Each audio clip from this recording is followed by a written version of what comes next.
Hi Aries, welcome to February 2018. Wow. I always think around the new year of like increments of 10 years ago, 20 years ago, 30 years ago, um, 40 years ago, and I'll just end there. But, I think of it that way. So it's just amazing to see what, time has passed, what's happened. It just blows my mind every time. I don't know about you. So, welcome to February, Aries, and let's see what's going on for you. We have the eclipses, which is going to impact everybody, including you. Just add spice to life. Don't be scared of anything in astrology. Things in real life do happen, not necessarily on eclipses, but with certain movements of the planets and the sun and the moon, you do have life events.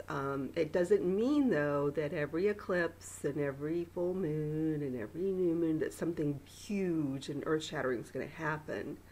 But you can look to, I would say, the one that happens right before the month begins. So it's essentially right at the beginning of February. That is more of a culmination, a rounding out, a closing the deal, sealing the deal. Something's closed. So it doesn't mean something ends. You have to play with the language a little. I think, like, say you own a house and you're selling it and you're hoping to close on, January 31st or February 1st or whatever. That makes sense, right? Because you're closing a deal. It's also the beginning of your time in that new, well, no, that we're selling your house, we're not buying a house. So it's a time of selling. Of course, it might also be a time of buying, but closing a deal on that day would be, like, kind of makes sense. And it's a bigger thing, and it's more definitive, like an eclipse sometimes can be. But, not always. Like, the big eclipses in August, and everybody was like, oh, and it was cool to look at, but it wasn't like, that day was like a normal work day for me. I don't know about you, except for the fact that we all went out into the parking lot with our funny glasses and looked at the eclipse. I did choose to time my other business tribe with we decided that was the day to launch, just for fun. You gotta play with the astrology, loosen up, lighten up, play with it, learn the meanings and kind of have fun with it rather than worrying about what to do, is my advice. So don't get freaked out about the eclipses. So we do have one right as the month begins, and that for you is happening in your 11th and 5th house, kind of the toggle between those two houses that sit on opposite sides of the chart. And what that means, if you don't know what the houses mean, is it's a very social kind of time. It means that you may be having like one example of this could be you're having a party for someone who's going away or going off to school, or somebody's moving and you're having a going away party. That's the kind of social thing that can happen.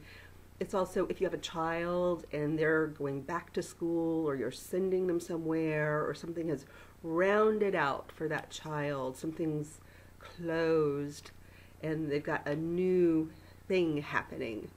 So it could be that. It's a perfect time to throw a party, a going away party for somebody, or to send somebody off in style, or to just close a deal. Like I could see, especially with a child, it's not going to impact all of you, but even, you can listen to this even if you don't have a child. It might still somehow apply to you.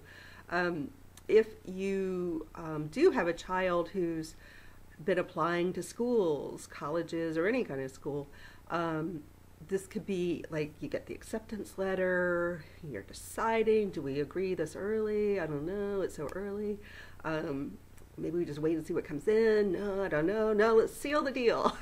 Make the decision. But the decision could be either way, no, let's wait. But you make a definitive choice about what you're going to do.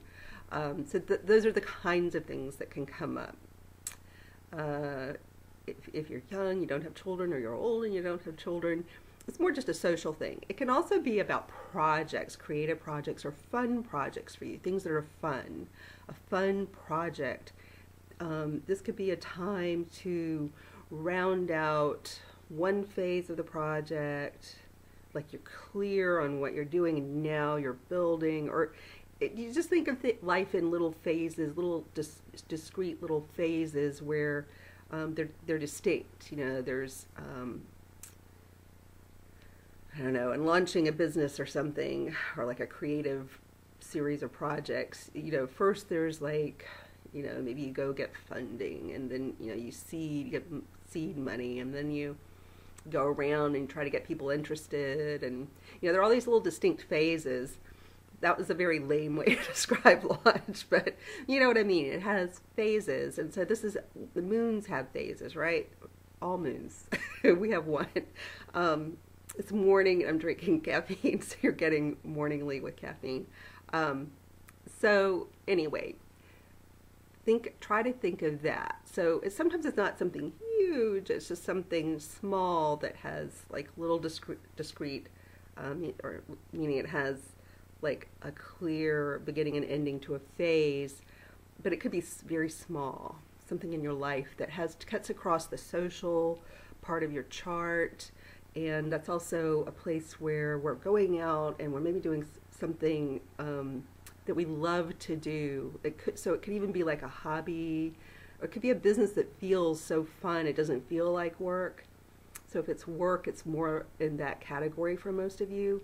And then we get to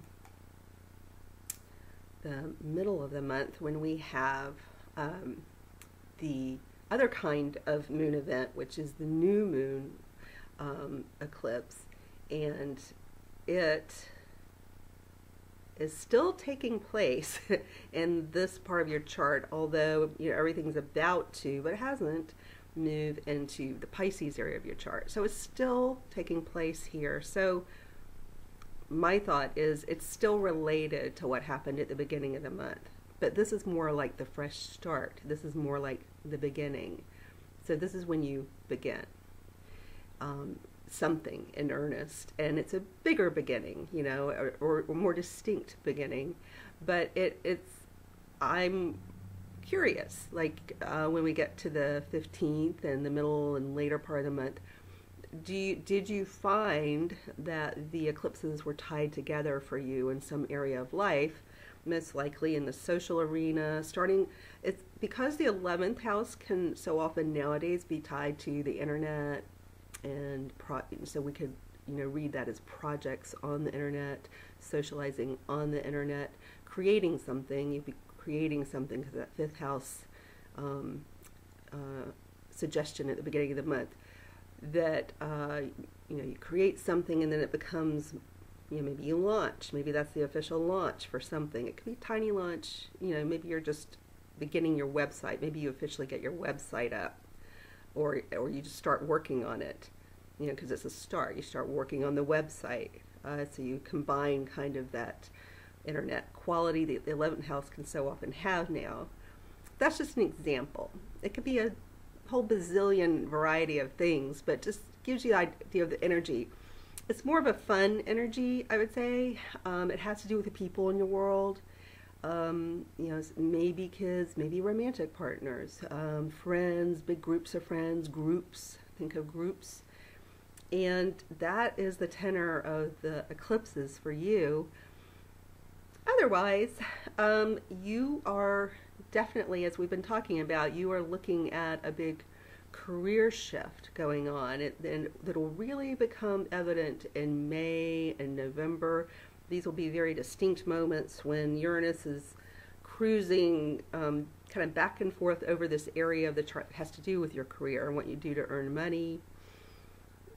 If you're just like really lucky, or in some kind of circumstance where, you know, you're just not the breadwinner, this will be a big shift in values for you. Something big's going to shift.